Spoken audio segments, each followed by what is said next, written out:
brought to you by 1-800-NEED-A-GIMMICK.com. To purchase more and donate to the Heart and Soul Foundation, please visit hipstar.ca. It is tonight on Hipstar Tonight.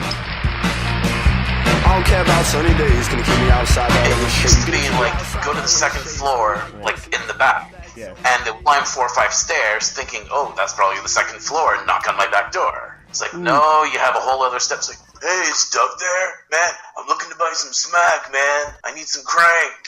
Thanks for waking me up. No, please. The 16th time today. Please get away. And some of them would start knocking at 5 in the morning, like for 20, 30 minutes at a time. Junkies. Like, and I come out and say, well, look, I'm allowed to knock. I'm like, cool, and I'm also allowed to sleep, so I'm gonna call the cops. I'm guessing you really don't want them here right now.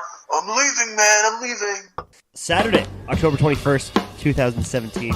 It is an interesting situation going on in these parts lately. It's the independents, these indie-rific lives we lead. You bring in a name, a drawing power to your show. Then on the same weekend the next day, another promotion books that name in another city, but not too far away. And no one is contacted or asked, and another man makes a lot more money because the first paid a lot to fly them over here. I mean, there's both sides to the argument, always. And I get it, there's no rules against this, and it's wrestling. Scummy things happen in wrestling. I can do it too. Isn't it a little worrisome now that wrestling for so long has condoned terrible human behavior? Talking shit or going behind somebody's back or just being a liar. Oh, it's all a work now, bro. It's just become such a common excuse. And realistically, it's us not taking responsibility for our shitty ways. You promoters are business owners, man. This isn't like you setting up another shawarma place across the street from mine and now I have to live with it. This is an independent art where people are supposed to float around and we're supposed to have fun with it. Now instead, you got people purposely hurting other people. I don't know if I would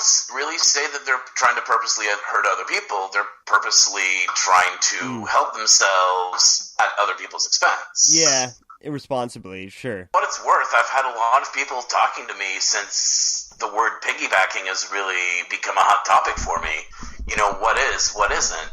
I mean, I can completely respect people for being, hey, I'm presented with a situation, somebody's going to be in town, they want work, so we'll give them work. Totally understandable, but you've also got to think, this person's from Texas. I'm not sure where he's living now, but he's listed from Texas. If he's in Canada, he's not out here to hang out and chill with people. He's at work. Not for long, yeah. Somebody's paying to get him down here. That means talk to that person. Just have a conversation. Again, the original person isn't contacted. It's like kind of going behind your back. I'm sure this has happened before, but it seems to be a more common thing now than ever. And yeah, as you just said, you have made it a household term of piggybacking. You really just called it out for what it is. I mean, at the end of the day, it really falls down to have a conversation. I don't think I'm a really unreasonable guy. I'm easy to reach out to. Like, heat, no heat, just talk to me. Before something gets announced, I would have told you, yeah, I've got X amount of money into getting him out here. If you want to chip in for half, you can definitely have him, no problem. Right. Like, just have the conversation.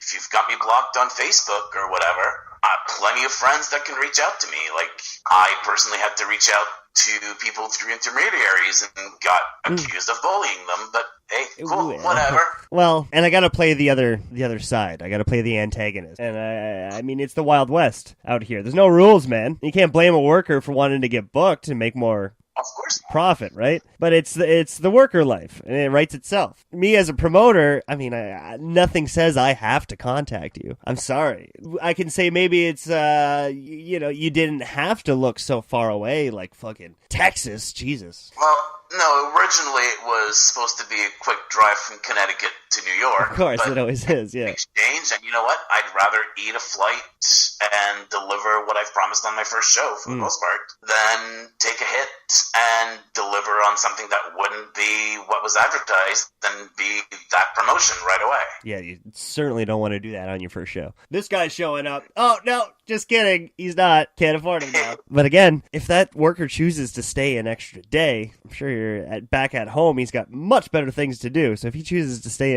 another day, you paid for the flight, man. If he can squeeze in another booking in between that. Big difference is when you're already letting people know, look, your flight's leaving Saturday at noon, you're going to be back in or Sunday at noon, you're going to be back in Texas by 4 o'clock. Why are you advertising him at 6 o'clock that day? Yeah. Conversations needed to happen, and they didn't happen. People assumed things when, to my understanding, Masada was working down in Mexico that weekend, so... Oh, right. Yeah. Maybe it'd be the same price. Who knows? But again, it all comes down to human decency, acting as an adult and contacting you. Yeah. A lot of people out there, I'm sure, as we go out more throughout Canada, I'm sure are doing a lot of this. And again, I'm sure other promoters just have to fucking suck it up. And it costs them a lot of money. But that's a lot of money for one guy. How do we do it now? Where do we go from here? Do we, contact other promoters first when you have an idea? Hey, do you want to go halfers on this guy with me? How do we stop this from happening? Well, in this case, it was pretty clear that when I found that it was from Texas, I let him know, hey, this is going to be the flight coming in, this is going to be the flight leaving, and 2 days later, the thing ended up getting announced online that he was going to be there the day after when he was clearly flying back. So, yeah. But what's the deal with that? Would he extend it, or Yeah, originally Masada was offered to me because he was in Connecticut, which made sense. I had a carload coming in from New York. It was an hour and a half, 2 hours drive. So it made sense. I got told a really good price on Masada, and turns out that a lot of the information I was given was incorrect. I guess deposits were asked for and not given, and finally last week I found out, hey, Masada is not coming because this and that and this and that. I'm like, you didn't know about it. Okay, let me have a conversation with him, and for what it's worth, really nice guy. Yeah. Got everything worked out within a matter of minutes. Next morning, flight was booked, and things were settled. Bam. And you got what you originally wanted. Yep.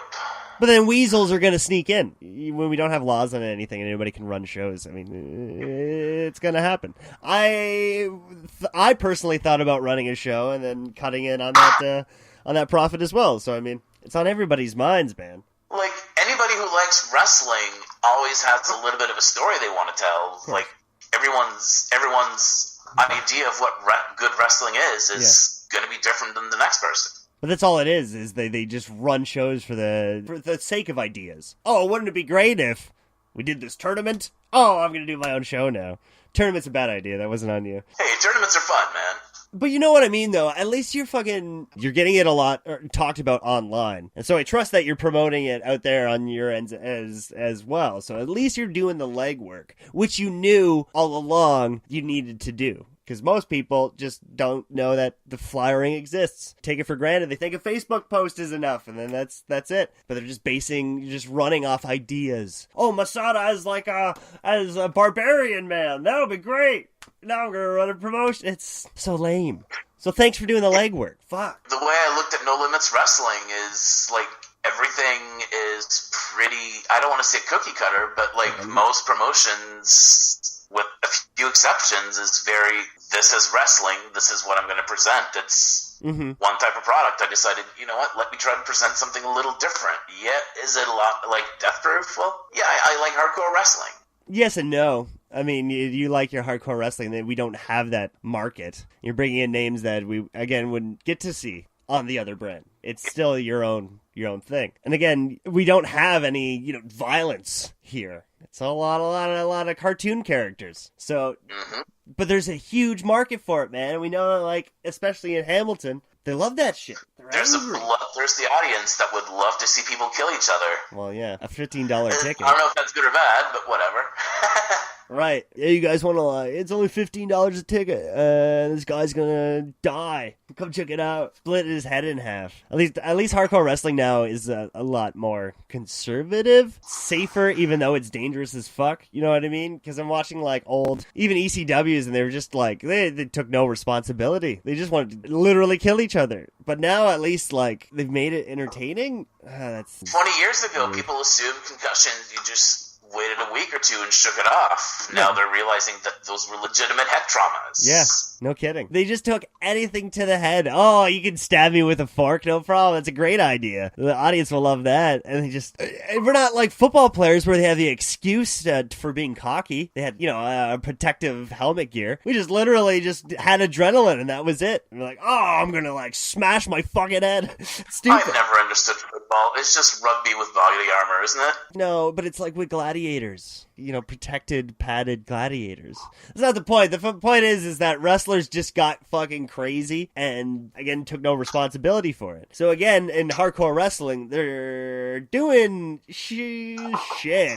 They're fucking shit up. But at least we're taking down the headshots. You don't have to deal with, like, the crazy weirdos out there just with a lot of CTE. Is that what it is? Yep. PTE? Now it's people taking bumps on boards filled with scissors. Yeah. Props to them for doing it. It's just risk versus reward. Like, are you really going to get that much more out of a scissor board that you can get out of a board of barbed wire? Yeah, they did. Yeah, exactly. They did, like, fake nails. The nails were just blunt. Just take that. Why the fuck scissors? Or razor blades sticking out of it. That's a great idea. No, man. That doesn't make sense. How do you, your poor wife picking the shit out your back. Like, oh, my husband loves this fucking razor blades in his back. Every Sunday night, I have to pick them out. It's stupid. But, I mean, you're at the Christopher Banquet Hall, 746 Barton Street East. Next Street. Saturday, so a week from today. Wow, is that like the only street in Hamilton is Barton Street? The only street that has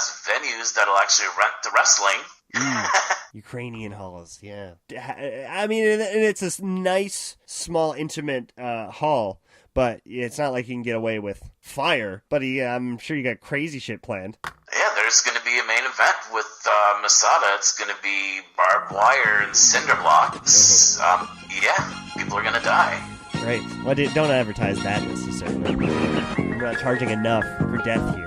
Guys, a bunch of Americans coming down, doing their crazy stuff, mixed with, the crazy delinquents of Ontario, who say a lot and drink their Tim Hortons and cigarettes. Anybody from Montreal from that side? Not this time. There's going to be people from New York, Joe Attell and Casanova Valentine coming out. Yeah. Man, I'm looking forward to it. It's going to be a great fucking time and a wonderful experience for you because you need to do this, honestly. You've watched wrestling for this long. It was about time that you tried it yourself. So I'm excited for you, my man. Thank you for giving us a good stage, Man, I'm really looking forward to it. It's a bucket list item for sure.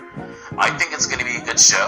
I'm a wrestling fan, and if I was presented the show that I'm hoping is going to come out, I would be a big fan of it. So we'll see what happens if other people like what I like. Yeah, man. Next Saturday night, October 28th. 746 Barton Street East. Get your tickets at NoLimitsWrestling.ca or fucking Wareheads Meet on Ottawa Street. I don't know the address off the top of my head. 162 or whatever the fuck it is. But yeah. Or just go online or contact us at hipstar.ca. It's going to be a great time. Next Saturday, my man. I can't wait for it. Until then, have a good night, my man.